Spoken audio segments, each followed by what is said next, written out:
Boa tarde, irmãs que estão aqui presentes. O jardim está lindo, florido. E as irmãs que nos acompanham ou nos acompanharão aí pelo canal da nossa igreja. Ela tem crédito, né? Vou deixar ela tirar as coisas dela. Estou brincando, Carlinhos. Queridas, estou grata ao Senhor. João, alô, som. Eu estou grata ao Senhor por estar aqui. E a minha oração nessa tarde é baseada em Isaías 64. Se você quiser abrir, versículo 4, 3 e 4 parece. Diz assim, ó, que eu não atrapalhe, né, a obra do Senhor nesse dia. Ele diz assim, capítulo 1, versículo 1, Isaías 64, 1 diz: Ah, se fendesse os céus e descesses, e se os montes tremessem na tua presença, como quando o fogo acende os gravetos, como quando faz ferver a água, para fazeres notório o teu nome aos teus adversários e para que as nações tremam diante de ti. E Ana, estou igual a ti, eu mal começo, já estou querendo chorar. Meu Senhor, me sustenta. Mas vamos embora. Embora que à tarde nós temos muita coisa para conversar. Queridas, hoje à tarde nós vamos tentar caminhar por esses passos que eu coloquei aqui. O tema da gente é resolução de conflitos no cotidiano do lar. Nós estamos num simpósio de aconselhamento, por isso nós não estamos usando o livro, como Carla falou, mas sim um tema à parte. Então, nós vamos tratar um pouco da importância do tema, depois a gente vai ver de onde vêm os conflitos, pecados que geram conflitos. Eu trouxe 3 episódios bíblicos, casos bíblicos, para nos orientar nessa questão. Vivemos em uma guerra espiritual. Não erre o alvo, por favor, não erre o alvo, a gente vai ver daqui a pouco, e nossa conclusão, tá? Isso aqui é só o nosso roteiro para nos orientar. Então, vamos lá. Eu gosto muito de um texto que está no Salmo 7, versículo 10, que é o meu tema para o trabalho de aconselhamento bíblico, né? O trabalho de aconselhamento bíblico, a maioria de vocês me conhece, que eu tenho gastado a minha vida nesse tema e tem valido a pena, porque foi o Senhor que me chamou para isso e tem me capacitado para isso. Não é porque eu tenho capacidade em mim, não é, irmãs. Eu vou fazer logo propaganda já de um livro aqui. Eu trouxe vários hoje, estou recheada. Deixa eu ver aqui onde ele está. Eu gosto muito dele. Estou tentando terminar de ler o bichinho. Instrumentos nas mãos do Redentor. Ele diz assim: pessoas que precisam ser transformadas, ajudando pessoas que precisam de transformação. Então, o conselheiro bíblico, ele não é o bam, bam, bam da história. Ele é uma pessoa que está sendo transformada e está ajudando outros também a serem transformados. Obrigada, Regi. Obrigada, querida. Então, nós estamos nessa peleja, né? Eu trouxe outros livros e aí eu vou aproveitar logo para fazer propaganda. Nós temos excelentes livros, né? A nossa base, o aconselhamento, ela se baseia na Bíblia e ela depende, o aconselhamento bíblico, irmãs, depende totalmente do Espírito Santo. Não é a capacidade do conselheiro. Pode ser um conselheiro bom, um conselheiro experiente, que ouça bem, mas se o Espírito Santo não agir naquela conversa, nada vai acontecer. Então, nós temos a Bíblia como base para o aconselhamento bíblico, ela é a base do aconselhamento bíblico. O aconselhamento bíblico não é uma consulta psicológica, não é uma terapia, não é. No aconselhamento bíblico, nós vamos encontrar aconchego, né, sermos acolhidos, mas nós vamos encontrar confronto também, pela própria palavra de Deus. E nós usamos muitos outros livros, né? Esse livro que eu mostrei agora para vocês, Instrumentos nas Mãos do Redentor, é um dos livros que foi recomendado pelo curso que eu fiz de pós-graduação em aconselhamento bíblico no André Jump, né? E muitos outros livros. Eu trouxe aqui, eu não li ainda esse, estou com muita vontade, já botei ele assim na agulha, mas meu tempo está bem limitado. Soluções de conflitos. Né, muito bom, também foi indicado no curso. A Marta Pince, esposa excelente, muitas de vocês conhecem, nós temos um grupo na nossa SAF de discipulado trabalhando esse livro. Ela vai ajudar bastante na questão do confronto bíblico. Como a esposa pode confrontar o seu marido sem pecar. Bom? Muito bom também. Esse de Ronaldo Lidório, gente, é um livrinho pequeno e antigo, mas pense num livrinho bom. Eu acho que todo crente deveria ler, principalmente os líderes, né? Liderança e integridade. Mas tem falado, eu não terminei ele ainda, estou lendo ele desde fevereiro e me arrastando, né? Porque tem outras coisas para ler, mas ele tem mexido com o meu coração. Minhas irmãs, É um livro muito bom, tá? Tem um devocional maravilhoso que eu conheci, que é o mesmo autor do Manso e Humilde que Naná fala. No Senhor me refugio, no livro de Salmos, 150 devocionais, maravilhoso para fortalecer a nossa alma. Como é que tem sido as minhas devocionais? Eu vou para o meu cantinho de oração, luta tremenda para ir para este cantinho de oração todos os dias, guerra, que o sangue dá na metade da canela, mas é um propósito do meu coração. Mesmo que se eu falhar hoje, amanhã eu estou me esforçando para estar lá. Eu estou lendo o livro de Salmos e estou usando esse também para me ajudar nos comentários. Muito bom. Não é um livro caro, é um livro lindo. O comentário dele é muito bom sobre Salmo. E aí eu vou fazer propaganda e vender um peixe também, né, Carla? Nós estamos com um grupo de mamães da UPA, estudando este livro aqui, Apologética da Mamãe Ursa. Muito bom, está no iníciozinho, estudamos ontem o primeiro capítulo, foi o nosso segundo encontro. Terá a reunião dele, é tudo online, no dia 16 de maio, né? 2 vezes por mês esse grupo aqui. E nós temos outro grupo de discipulado, hoje eu vim garota propaganda. Nós estamos estudando também esse livro aqui, Refresh, Vivendo no Ritmo da Graça em um Mundo Acelerado. Gente, esse livro aqui eu já li, eu já reli, e nós estamos estudando ele, maravilhoso. Vai dar uma desacelerada nas mamães, quem não é mamãe, todo mundo precisa ler um livro desse, tá bom? Então, feitas as propagandas, vamos ao trabalho. Então, um versículo que baseia a minha vida para o aconselhamento bíblico, eu escolhi ele, Salmo 7:9, diz assim: pois sondas a mente e o coração, ó justo Deus. Deus é aquele que sonda a mente e o coração. As ciências humanas, elas só conseguem alcançar o que é humano, né? É o que é humano. Eu não desprezo uma boa terapia de modo algum, já fiz e gostaria até de fazer de novo, mas é tempo e dinheiro, né? Já fui ao psiquiatra, já fiz tratamento psiquiátrico necessário, e louvado seja Deus, porque se não fosse ele, eu não estaria aqui, porque eu não aguentava tirar um copo da mesa para a pia, o estado emocional que eu me encontrei.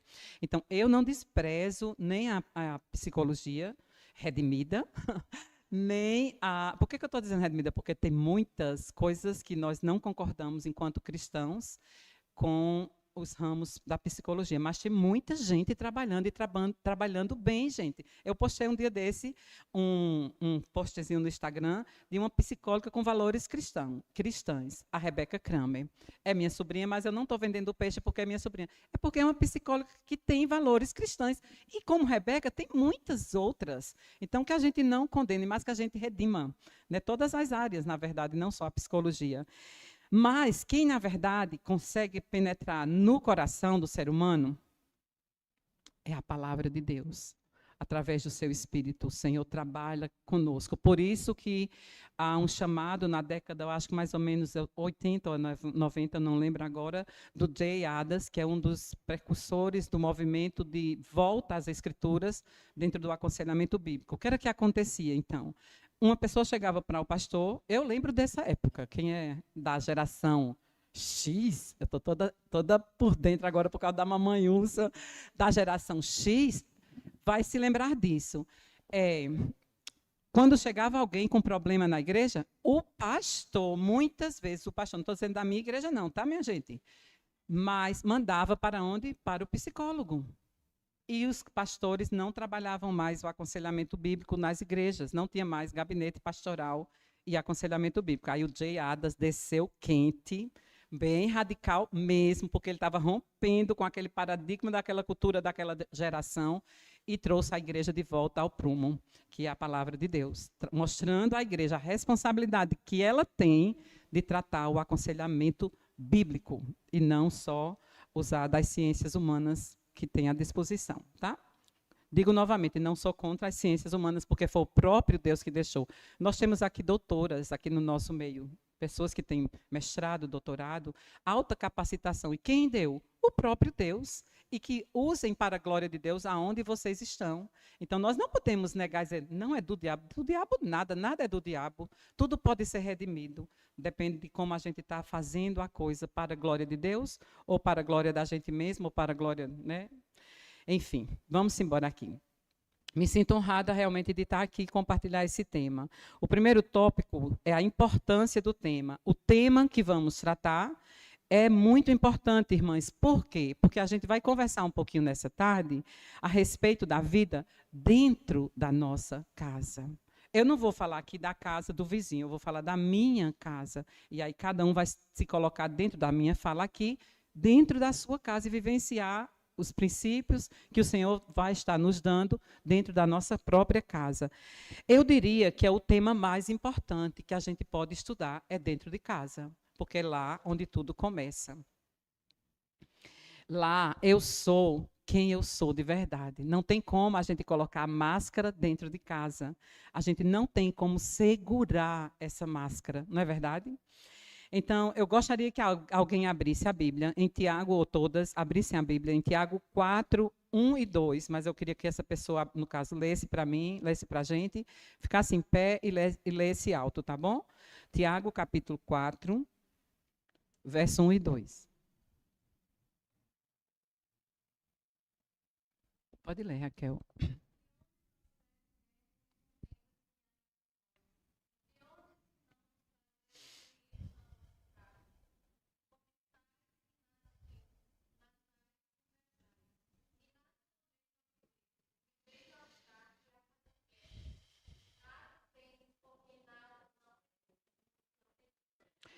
De onde vêm os conflitos? Baseado nisso que a gente acabou de ler. Eu quero ouvir. De onde vêm os conflitos? De dentro de nós. Não precisa buscar muito longe, né? De dentro de nós. E Tiago está tratando aí, nesse texto que a gente acabou de ler, qual é a fonte dos conflitos. A carta de Tiago destaca que os conflitos e brigas são causados por forças, não são por forças externas, mas sim por desejos internos, minhas irmãs, que se tornam intensos e, ao não serem satisfeitos, geram conflitos. Não é assim que começa o negócio? Eu quero um negócio. O meu querer não é realizado, então vai ter conflito, né? Ou outra pessoa dentro da minha casa. Nem sempre sou eu a causadora do conflito, né? Algumas vezes sim, como Carlinha falou. Não se preocupe que o que Carla falou é verdade. Os conflitos são inevitáveis. Por mais crente, por mais que você ore, por mais que você jejue, por mais que você leia a Bíblia, os conflitos são inevitáveis. Isso não é uma fala minha, é um dos meus professores que falou. São inevitáveis. Sabe por que eles são inevitáveis, minhas irmãs? Porque Deus quer que a gente cresça. E o convite, desculpa, o conflito é uma das maneiras da gente crescer. Deus vai tirar a gente da zona de conforto quando tem o conflito dentro de casa ou em qualquer outro lugar, né? A gente está tratando aqui dos de casa. É uma oportunidade para conhecer o que está dentro do nosso coração, o que está dentro do seu coração. Então, quando você estiver diante do conflito, assim, aquela coisa bem quentinha, né? bem a flor da pele, se lembre disso. Puxa, é uma oportunidade de eu conhecer o que está dentro do meu coração. E automaticamente, Deus não vai permitir só que esse negócio feio, que suja a gente, venha à tona, que é o pecado. Mas Ele vai derramar graça. Maravilhosa graça. E nós vamos provar da maravilhosa graça na resolução dos conflitos. E é para isso que nós estamos caminhando. Tiago também vai dizer que a cobiça. O que é cobiça, minhas irmãs? O desejo por coisas que nós não temos. A cobiça é uma das vilãs do conflito. O ciúme, desejo excessivo de controlar, também é uma das vilões do conflito. E isso está onde? Essa cobiça e esse ciúme estão aonde? Segundo o texto que nós lemos. Dentro do nosso coração. E aí ele fala até das guerras, né? Imagina, uma coisa bem abrangente. De onde vêm as guerras? Do coração. São fatores que alimentam a guerra interior e, consequentemente, os conflitos com os outros. A busca por satisfação gera muitas vezes a frustração. Não é verdade? A gente está naquela, eu quero que meu desejo seja realizado, então eu estou afim, estou buscando satisfação. Muitas vezes, quando esse muitas vezes, ou todas as vezes, eu acho que eu posso dizer isso, quando o meu desejo não é satisfeito, eu me frustro. Só se eu estiver muito assim espiritual, sabe, para dizer assim, tá bom, Senhor, eu entendo que é o Senhor que está aqui no comando e tá tudo certo. Mas da maioria das vezes, eu particularmente, quando o meu desejo é frustrado, a minha satisfação ela é cortada, eu me frustro. Né? Nem que seja aquelas frustrações pequenininhas que tinha lá dentro. Então, a frustração vai gerar conflito, e o conflito vai gerar frustração. E isso vira um ciclo dentro da nossa cabeça. Frustração, conflito, conflito, frustração. E aí, daqui a pouco, você entra numa ansiedade, você entra numa depressão assim, ó, rapidez. Pela falta de satisfação. O meu desejo é frustrado, o conflito, então, está instalado. E quais são, eu já estou no terceiro ponto, que geram conflitos no lar, que está dentro do nosso coração. Lembre-se que o lar que eu estou falando sou eu, é você, é dentro da nossa casa. Cobiça, não, Simone, na minha casa não tem. Tem, irmãs. Estão lembrados do conceito de cobiça que ele diz aqui? Ó, desejo por coisas que não temos. Nós temos cobiça, sim. Nós pecamos. Desejo, é tanto que está lá nos 10 mandamentos, né? Não cobiçarás. Nós cobiçamos, nós pecamos. O orgulho, o ciúme, a vaidade, a competição, a falta de controle na língua. Todos esses pecados são contrários à humildade e à submissão a Deus. Nós pecamos dentro do nosso lar, porque, como Regilene falou, nós somos pecadoras. Todas nós, toda a raça humana é pecadora. O que a gente aprende? Seja humilde. Até aqui, se a gente fosse resumir, seja humilde dentro da sua casa. Você nem sempre vai ter razão naquilo que você está lutando, né? Então, seja humilde para reconhecer. Negocie aquilo que pode ser negociável. Eu aprendi isso com o nosso chefe, Marcelo Gualberto, né? Quem passou pela MPC, acredito que traz isso bem, bem forte, essa característica. Negociar aquilo que é negociável, minhas irmãs. Não negociar o inegociável. A gente negocia com os filhos, negocia com o marido aquilo que é negociável, né? Aquilo que não é pecado, aquilo que não fere a minha moral. Às vezes, não é nem pecado, mas me fere culturalmente. Então, tem que ter respeito um pelo outro, para que a gente não fira o outro, tá bom? Então, tipo assim, tem coisas que, se Flauber quiser, eu digo, meu filho, não rola, não. Não rola porque eu não entendo assim. E ele entende de outro jeito. Então, a gente entra em negociação e negocia o que é negociável. Estão entendendo? Beleza. Agora, não negociar aquilo que não é negociável, que é a verdade de Deus. A verdade de Deus. O lema da MPC é assim, ao compasso dos tempos, mas ancorado na rocha. Então, é o quê? O tempo, o relógio muda, não muda? A rocha muda? Não muda. A rocha é a cultura, é a geração, X, Y, Z, alfa, qualquer coisa aí. Mas a rocha é Cristo, é a sua palavra. E ela não muda. Então, coisas culturais, nós precisamos engolir alguns sapos, como eu disse ontem à noite, e, né, deixar o filho, sei lá, quem for que esteja perto de nós, realizar, que é cultural, que eu não gosto, mas é apenas cultural, não é pecado. Deixa a pessoa lá na dela, fica aí na sua, quietinha, né?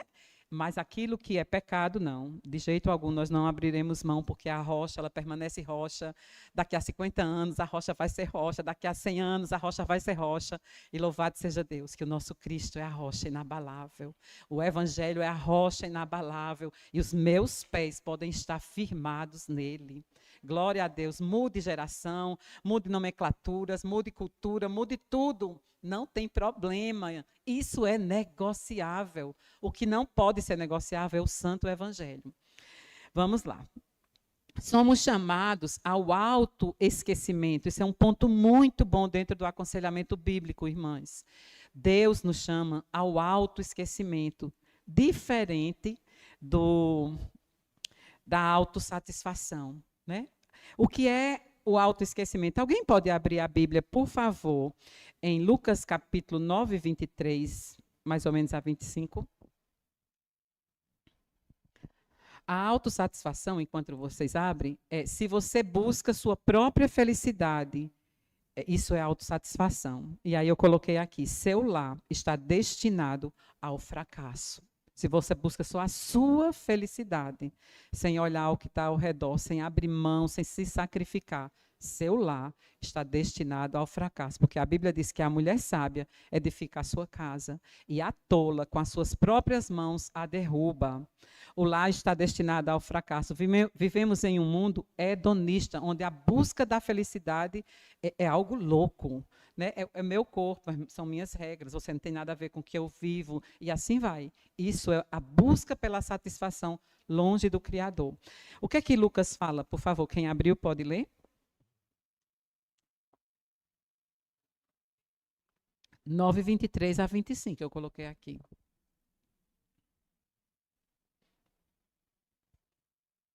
Tá certo?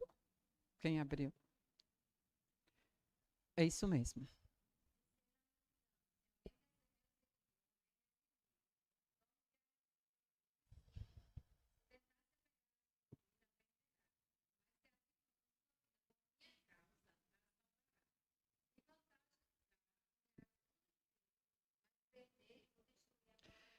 Irmãs, isso é o autoesquecimento, isso é um chamado de Cristo para nós. Isso não é uma invenção qualquer, de uma filosofia qualquer, ou de um ramo religioso. Não, isso é o chamado de Cristo para todo cristão, para toda mulher cristã.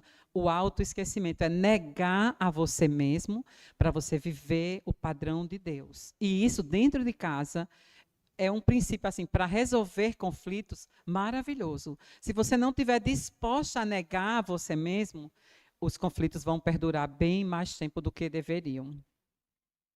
Então, essa busca, né, desenfreada é o hedonismo, mas aí é o contrapartida. Eu trouxe aqui que eu gosto muito de João Piper falando sobre o hedonismo cristão, que é a busca pelo prazer em Deus. Nós buscamos prazer. Só que não é no mundo, não é numa bolha que ela estoura e vai embora, e amanhã ela já não dá mais prazer. Nós buscamos prazer em Deus, nessa rocha inabalável. Nós cristãos não somos um povo triste, ai, deprimido, coitadinho de nós. Não, nós somos o povo mais feliz da terra. O nosso prazer está em Deus, na rocha inabalável, irmãs. Então, nós temos prazer em Deus. E João Piper diz assim: quanto mais satisfeitos estivermos em Deus, mais Deus será glorificado em nós. Glória a Deus por isso, né? Então, é o convite para nós, né? Esse convite do autoesquecimento. Esteja disposta a perdoar. Nem sempre você vai ter razão. E mesmo que você tenha razão, se o outro lado feriu você, perdoe. É seu marido, é seu filho. Como é que vocês vão conviver dentro de casa se não houver perdão?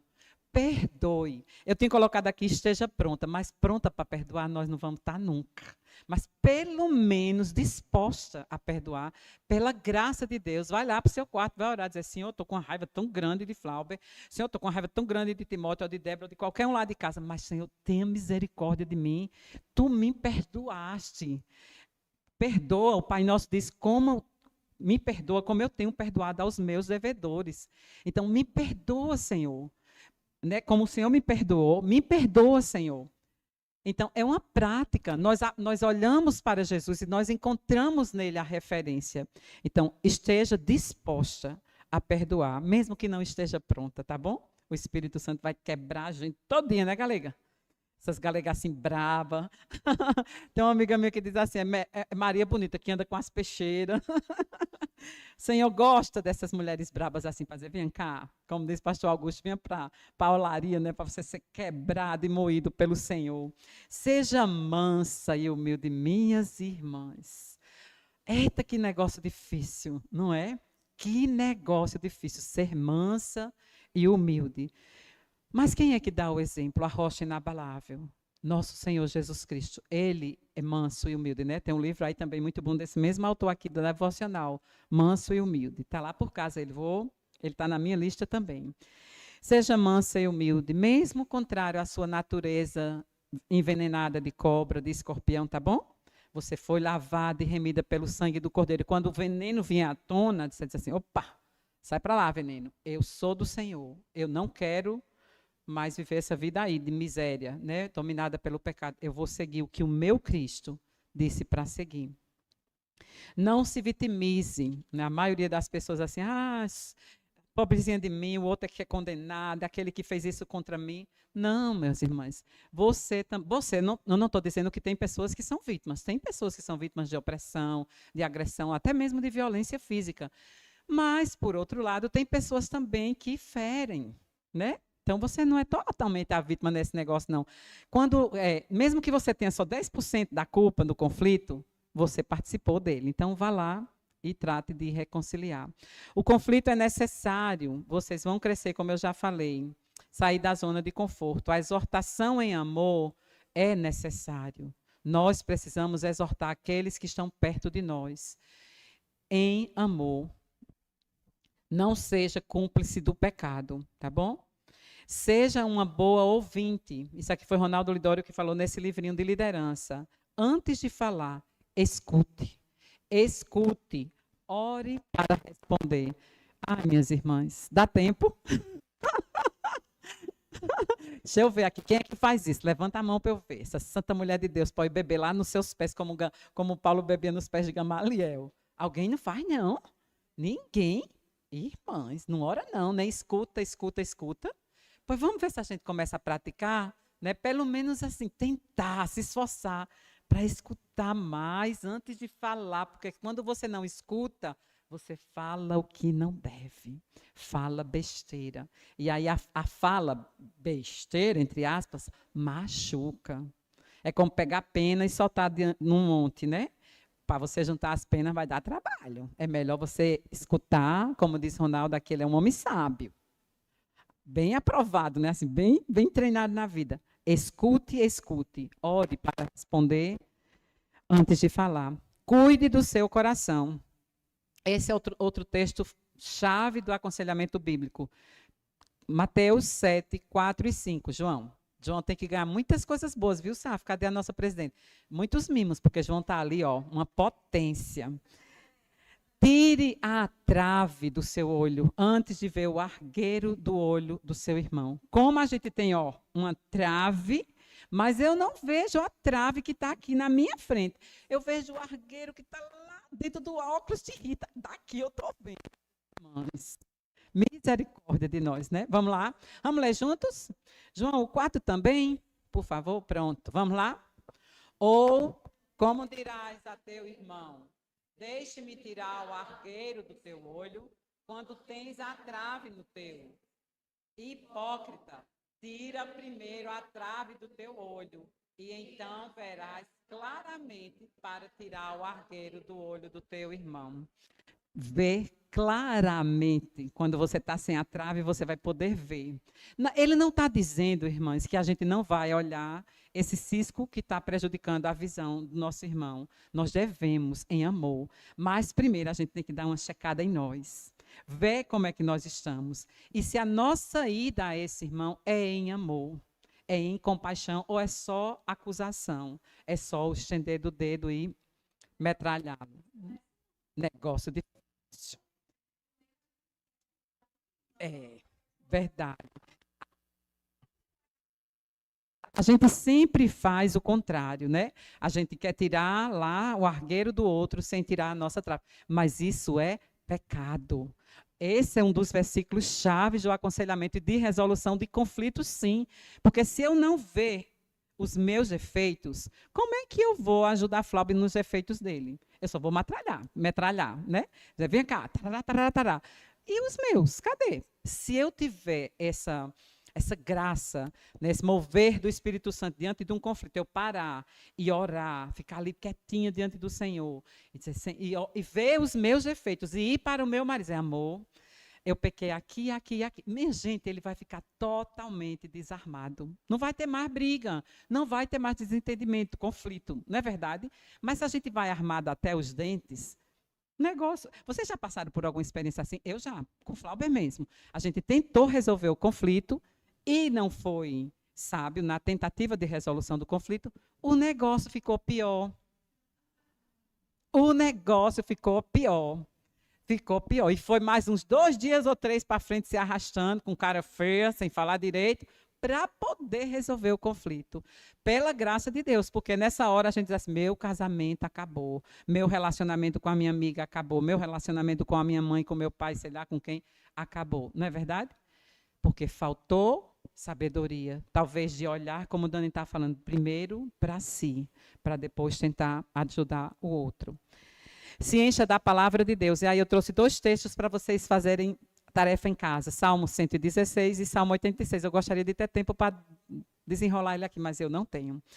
Eles vão tratar sobre quebrantamento, sobre perdão e conserto. Nós precisamos estar cheios da palavra de Deus, minhas irmãs. Vamos passar para o 4º ponto. Os 3 episódios bíblicos que eu falei. O primeiro episódio, todos são do Velho Testamento, tá? Eu estou meditando em Êxodo e em Salmo, então minhas falas, a maioria dos cantos onde eu vou, vai ser onde eu estou lendo. O que Deus está falando, eu não vou, né, ter trabalho de pesquisar outra coisa. Se o Senhor já está falando, eu quero compartilhar o que Deus está falando comigo para os outros. Então, em Êxodo 10, vai falar...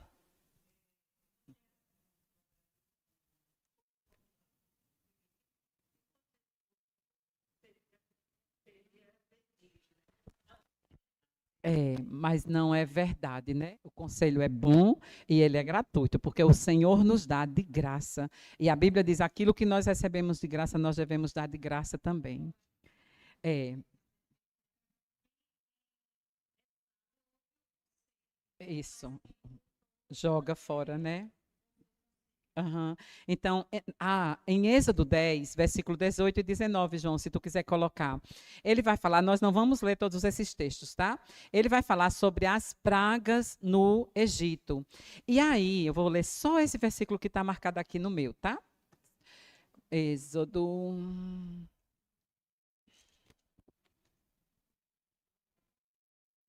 Alguém me freia, viu? Quando tiver o tempo perto de acabar, por favor, diz assim, você tem 15 minutos, porque aí eu... Deus me livre. De verdade? Misericórdia. Não, Raquel. Por que tu não me avisasse logo que eu tinha um pouquinho de tempo? Eu pensava que eu ia ter uns 40 minutos. Eu só gastei minha gente até agora. Não, vamos fazer um boicote. Peraí, peraí. Então eu vou correr. Então, esse texto que fala lá em Êxodo, eu vou dar uma carreirinha maior. Êxodo 10, ele diz assim, ó. É quando o povo está atravessando o mar, e aí o Senhor manda, o versículo 19 diz assim: então o Senhor fez soprar um vento oeste muito forte, que levou, não, na verdade não é a travessia do mar não, é antes, que levou os gafanhotos e os lançou no mar vermelho. O que eu quis trazer esse texto? Deus é o Deus que sopra, e os problemas vão embora. Eles estão aqui, ó. Daqui a pouco você diz, gente, cadê o problema? Foi embora, é o nosso Deus. É o Deus que permite também o conflito chegar, mas é o Deus que ordena que ele vá embora também. Segundo episódio, maná. Êxodo 16. Quem estabelece as regras ali no maná, que vocês conhecem a história, eu não vou ler, porque a Raquel disse que eu tenho 5 minutos, é o próprio Deus. Quem estabelece as regras, minhas irmãs, da nossa casa, do nosso lar, não é o nosso marido, nem somos nós. É o próprio Deus. Ó, tá aqui, tá? Se você quer ter um lar consagrado ao Senhor, busque conhecer na palavra. Quando obedecemos a Deus, não cheira mal, nem dá bicho. Quando eles guardaram o maná, que o Senhor disse para não guardar, cheirou mal e deu bicho. Se eu quiser fazer as minhas regras dentro de casa, vai cheirar mal e vai dar bicho. Se lembrem disso, tá bom? Se nós obedecermos a Deus, não cheira mal, nem dá bicho. Dedique-se ao Senhor. Estabeleça princípios dentro da sua casa, combinando com seu marido, tá bom? Você tem um líder, busque ele. Se ele não é crente, converse com ele, ajude ele, né? Evangelize ele, dizendo, vamos fazer o culto doméstico e você prega, não tem problema não. Não é você que conhece a Cristo? E se ele é crente, passa a bola para ele. Ele não faz, ele não gosta.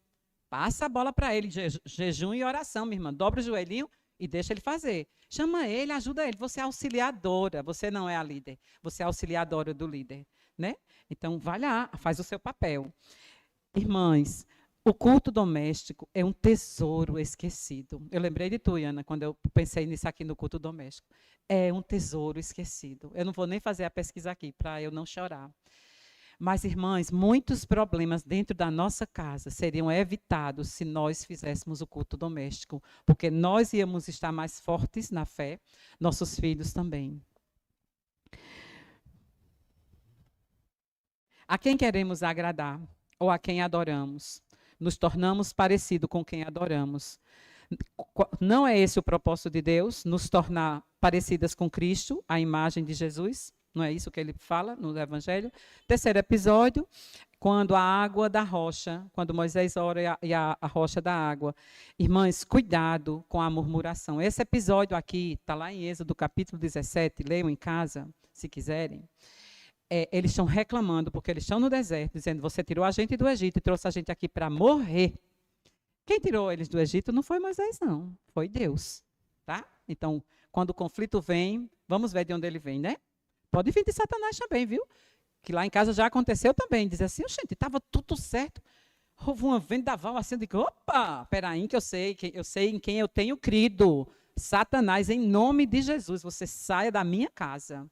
Você, em nome de Jesus, Senhor, derrama o teu sangue aqui sobre nós e nos livra de toda essa tentação aí. Aí o negócio, ó, se acalma. Isso não é alto gritando para o outro vir, não, viu?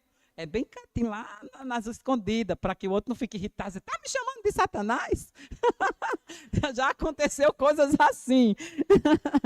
Então, irmãs, cuidado com a murmuração. Certo? Cuidado com a murmuração. As nossas reclamações, muitas vezes, afrontam a Deus. Nesse texto aqui, Moisés vai falar, que afrontava a Deus. Não tente a Deus. O povo queria água. Filtre pela palavra se é legítimo o que você está querendo. É legítimo o que você está querendo? Filtre pela palavra. Fale com Deus a respeito disso. O povo acusou Moisés, eu já falei. Na hora da aprovação, a gente fica muito confuso, né, quando nós somos provados. Nós culpamos as pessoas e nós duvidamos da presença de Deus. Então, não culpe, filtre pela palavra. Né? Veja se não é a sua trava que está causando essa confusão todinha. E não duvide da presença de Deus. Né? A dor, a aflição, a enfermidade, a falta de emprego financeiro, às vezes quer levar a gente para longe de Deus e duvidar da presença santa de Deus. Irmãos, Ele está presente, Ele é o Deus presente na hora da tribulação. Os salmos estão assim, ó. O Senhor está no nosso meio. Às vezes a gente pensa que Ele não está, né? Mas Ele está no nosso meio e Ele quer nos curar, nos consertar. É difícil ver Deus no conflito. No versículo 8 desse texto lá, acho que é 17, se eu não estou enganada, de Êxodo, vai falar que as coisas pioram. Os homens já estão ali, de olho. Ai, Jesus, vamos embora. Dá mais 5, Raquel, só mais 5. As coisas pioram. Faltou água, falta água não bastava. Deus mandou os amalequitas, os inimigos, para lutar contra Israel. O que aconteceu? Josué lutou, Moisés, Arão e Ur subiram para o monte. E aí eu queria trazer uma lição bem boa para nós aqui, que o Senhor trouxe para mim. Lute em oração por sua família. Tenha pelo menos 2 amigos para lhe ajudar. Moisés tinha Arão e Ur. Quando as mãos de Moisés fraquejavam, Arão e Ur sustentavam. E quando viu que o negócio estava arrochado, trouxeram uma pedra para ele se sentar e ajudar ele ali na peleja. Tá bom? Então, não lute sozinha. Edifique um altar do Senhor em sua casa. E aí eu quero correr para terminar. No final desse texto, ele diz assim: o Senhor é a minha bandeira. Em hebraico, significa Jeová Nissi, que significa Deus é o nosso líder, é o nosso guia, é a fonte da nossa identidade e propósito. A bandeira, irmãs, representa, nesse contexto, liderança, identidade e direção. Deus é o nosso líder, o nosso guia, a nossa identidade e o nosso propósito. Então, nós não estamos perdidas na batalha. E Ele vai adiante de nós. A bandeira, quando vai lutar num campo de guerra, vai na frente lá um cavaleiro, levando a bandeira, representando aquele exército. O Senhor é a nossa bandeira. Nós não estamos estamos sozinhas. O Senhor é o nosso guia. Salmo 48 fala sobre isso, ele aponta o caminho aos pecadores. Salmo 25 fala sobre isso. E nós temos a quem recorrer. Não se engane, nós vivemos a luta espiritual, e, inclusive dentro da nossa casa, não erre o alvo. O inimigo não é o seu marido, o inimigo não são os seus filhos. O inimigo é Satanás, é o diabo que se levantou para matar, para roubar e para destruir. Lute com as armas certas, lute com as armas espirituais. Efésios 6 vai falar sobre isso, e nós resistir no dia mal para permanecer inabalável. E depois que você fizer tudo, fique firme no Senhor. O que vai nos nutrir para enfrentar, então, o dia mal?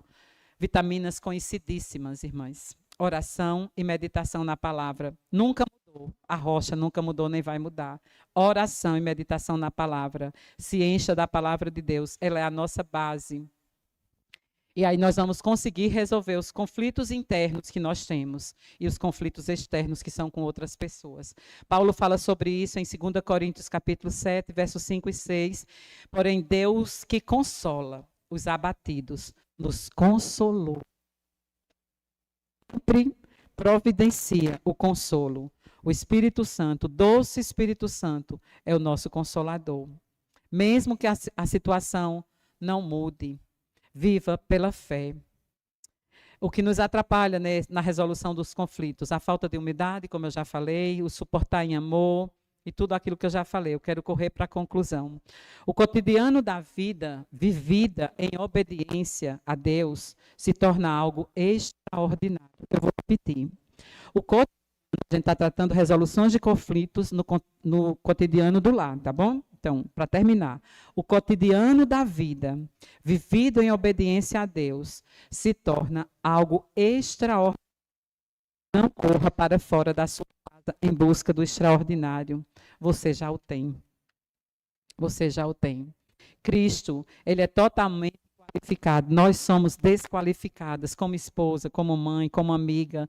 O Evangelho traz isso a nós, como Regilene falou agora há pouco no louvor. Nós somos desqualificadas. E nós não vamos conseguir construir famílias equilibradas porque eu sou a esposa do pastor.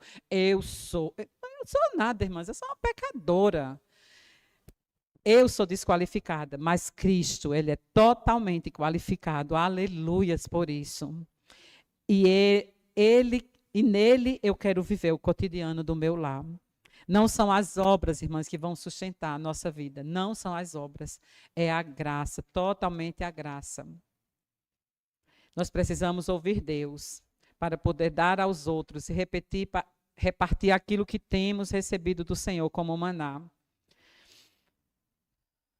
Nós não estamos sozinhas, como eu já falei, nessa batalha. O doce e maravilhoso conselheiro está conosco. E aí a Bíblia diz, se diligentemente o buscarmos, ele nos dará sabedoria para resolvermos os nossos conflitos. Sejamos instrumentos nas mãos do Redentor. Amém.